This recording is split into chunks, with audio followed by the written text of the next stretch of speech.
दोस्तों आज के एपिसोड में बहुत ही बड़ा मोड़ आ गया है जो काफी दिलचस्प हो गया है। जहां पे अर्शी को हो रहा है अपने पुराने फैसलों पे पछतावा। अब यहाँ पे उस चीज को लेकर पछता रही है। काश उसने जो वहां पर जो है अनिरुद्ध को कश्मीर लेकर नहीं जाती, वहां पे काश उस लड़की से वो नहीं मिलता और ना ही यहाँ पे इतना सारा बखेड़ा खड़ा होता।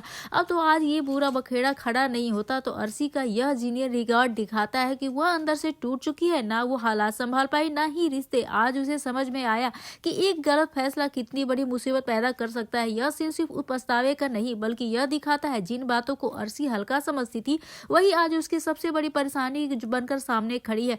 एपिसोड का यह पल भावुक भी था और दर्दनाक भी, क्योंकि आज पहली बार अर्शी ने साफ बोला है कि अगर मैं अनिरुद्ध को वहां नहीं ले जाती तो आज हम इस सब सिचुएशन में नहीं फंसे होते। और इस कन्फेशन ने पूरे एपिसोड का टोन ही बदल दिया है और साफ दिखा कि अर्शी के लिए ये चीजें हाथ से अब शायद निकल चुकी है। नमस्कार दोस्तों, आप सभी का स्वागत है मेरी YouTube चैनल पे। आपके अपने पसंदीदा शो झनक से जुड़ी एक और बड़ी हाई वोल्टेज ड्रामा लेकर आई हूँ, जहाँ पे आप देखेंगे यहाँ पे अर्शी को हुआ पछतावा अपने पुराने फैसले को लेकर। वहीं दूसरी तरफ देखेंगे अदिति ने चल रही है अब नई चालें, जो कि जिस मकसद से वो झनक को घर में लेकर आई थी अपने साथ, तो यहाँ पे अब उसकी चालें शुरू हो चुकी है और ये वहाँ पे झनक को नीचा दिखाने के लिए कुछ भी करने को तैयार है। और ऊपर से तो यहाँ पे स्वीट पोटैटो बन के यहाँ पे चल रही है कि वो कितनी मीठी है, कितनी सहज जैसे उसके बोली और कितना वो झनक का केयर करती है।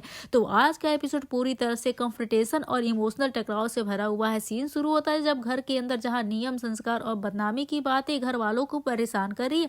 हर कोई अपनी अपनी झुंझलाहट निकाल रहा है और उस सभी के बीच में झनक बीच में फंस जाती है। जहाँ ऋषि को कमरे में खाने पर जो है यहाँ पर झनक ताना देती है ऋषि को, और घर वालों को लगता है कि छोटी सी बात से भी इस घर की इज्जत खराब हो जाएगी।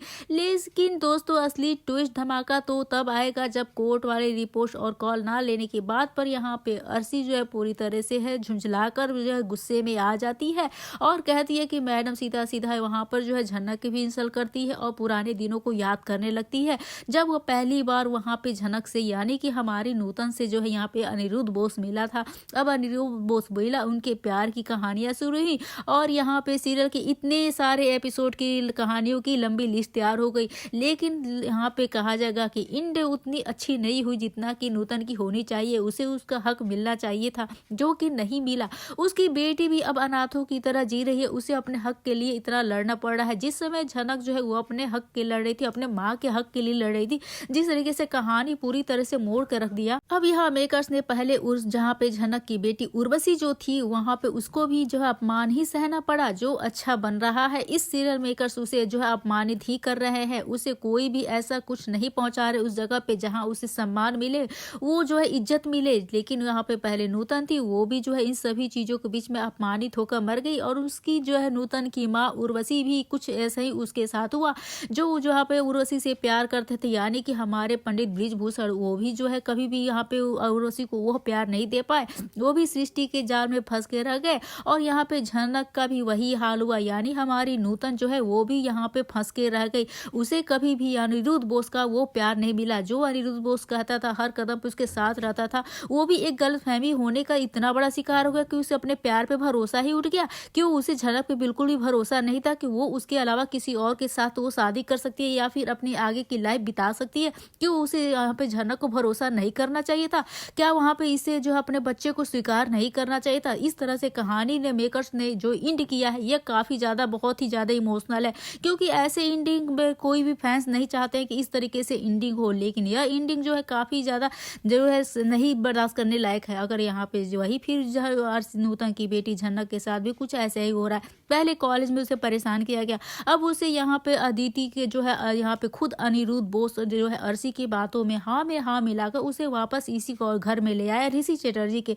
ऋषि जो है आज उसे पहली बार एहसास हुआ, क्या मैं वाकई झनक से प्यार करने लगा हूँ? क्या मैं अदिति से अब प्यार नहीं करता? अब यहाँ पे ऋषि के मन में यह कंफ्यूजन जो है पूरे कहानी को मोड़ कर रख देगी। क्या ये कंफ्यूजन कभी ऋषि क्लियर कर पाएगा? क्या फिर वो भी इसी तरह दो नाव पे पैर रख के जो है पूरी सवारी करने वाला है? क्योंकि दो नाव पे तो यहाँ पे अनिरुद्ध बोस ने भी सवारी की थी, एक तरफ झनक थी एक तरफ अर्शी थी, लेकिन कभी भी वो झनक को पूरा फुल सपोर्ट नहीं कर पाया। जब भी कोई जो है यहाँ पे गलतफहमियां पैदा होती थी उसकी उंगली सीधे झनक की तरफ उठती थी। क्या यहाँ पर भी कुछ ऐसे ही जो है क्रिएशन जो किया जाएगा जहाँ पे यहाँ पे झनक जो है वो ऋषि के चटर्जी के जो है शिकार पे आएगी, अदिति कुछ ऐसा कांड करेगी जिससे कि यहाँ पर झनक गलत साबित हो जाएगी। फिर क्या ऋषि उस पर विश्वास कर पाएगा? ना उसी उस पर अपना पा रहा है, नहीं अपने प्यार का इजहार कर पा रहा है और ना ही उसे फुल सपोर्ट कर रहा है। अब यह मैडम यहाँ पे झनक शांत रहकर भी अपने लिए खड़ी होती है, लेकिन वो साफ कह देती है यहाँ पर ऋषि से कि आपने ही हमारा अपमान किया है और घर वाले उसी को गलत समझ रहे हैं। अब यहाँ पे सीन का जो क्लाइमेक्स तब होगा जब सवाल यह उठेगा, आखिर आप ये सब साबित क्यों करना चाहते हैं, क्या करना चाहते हैं साबित? और वहीं पे जहाँ पे ऋषि के मुंह से वो शब्द निकलता है जो कि नहीं निकलना चाहिए, जो झनक चाहती ही नहीं थी कि निकले, क्योंकि वो चाहती है कि यहाँ पर आप तो अदिति दीदी से शादी कर चुके हैं, आप उनके पति हैं, तो फिर हमारा और आपका कोई रिश्ता बन ही नहीं सकता है। तो यहाँ पे झनक ऋषि का वो सब जहाँ पे उस रिश्ते के लिए जो वो रिश्ता कभी बना ही नहीं है, वो रिश्ता पूरी तरह से झूठा हो गया है। अब कभी भी आप उस रिश्ते को अपना ही नहीं पाएंगे। तो आप जो है यहाँ पर जो है झनक के खिलाफ जो सिंपैथी दिखा रहा है ऋषि, तो किस रिश्ते से दिखा रहा है? अगर एक दोस्त के नाते दिखा रहा है तो समझ में आता है। यहाँ पर क्या ये फीलिंग जो उसके अंदर एक नई फीलिंग आ गई है, तो ये मुद्दा फिर से आकर सबको सामने से हिला कर रख देगा। दोस्तों, आज के एपिसोड में जो झनक ने जो इस तरीके से सबको आईना दिखा दिया है, जहां घर वाले छोटी छोटी बातों पर उसे नीचे दिखाने की कोशिश कर रहे थे, वहीं झनक ने बिल्कुल शांत रहकर अपने सम्मान के लिए आवाज उठाया। अब यहाँ पे जो कोर्ट की रिपोर्ट है या परिवार की सोच, आज साफ हो गया है कि सच को दबाया नहीं जा सकता है और उस टूटे रिश्ते की परछाई फिर से सब पर भारी पड़ती दिखी है। अब यहाँ पे एपिसोड जो काफी इमोशनल भी था और एक्सप्लोसिव भी था। तो दोस्तों, क्या कहना चाहेंगे इस एपिसोड को लेकर? क्या यहाँ पे जो है झनक यहाँ पे जो ऋषि को सीधे सीधे क्लियर तौर पे मना कर देना चाहिए? क्या ऋषि भी जो है यहाँ पे उसे जो अदिति का और अपने रिश्ते को देखना चाहिए, या फिर अगर वो प्यार भी करता है तो क्या खुलकर जो है झनक के सामने अपने प्यार को एक्सेप्ट करना चाहिए सभी के सामने, या फिर वो भी दो नाव पे ही रख के चलेगा? तो दोस्तों, आप क्या कहना चाहेंगे? आप अपनी राय कमेंट सेक्शन में जरूर से बताइएगा आज के एपिसोड के लेकर, जो कि काफी ज्यादा धमाकेदार हो गया है। अब यहाँ पे जो है झनक को हर बार अपमान सहना पड़ेगा। जो चीज वो नहीं देखना चाहती थी वो देखना पड़ रहा है। अदिति जो ऐसा सर्कमस्टांसेस जो क्रिएट कर रही है जिसमें झनक फंस जा रही है, लेकिन क्या झनक इन सभी का सामना कर पाएगी? तो यह देखना काफी ज्यादा दिलचस्प होने वाला है। दोस्तों, हम मिलते हैं नए वीडियो के साथ, नए अपडेट के साथ। तब तक बने रहिए हमारे साथ। राधे राधे एवरीवन।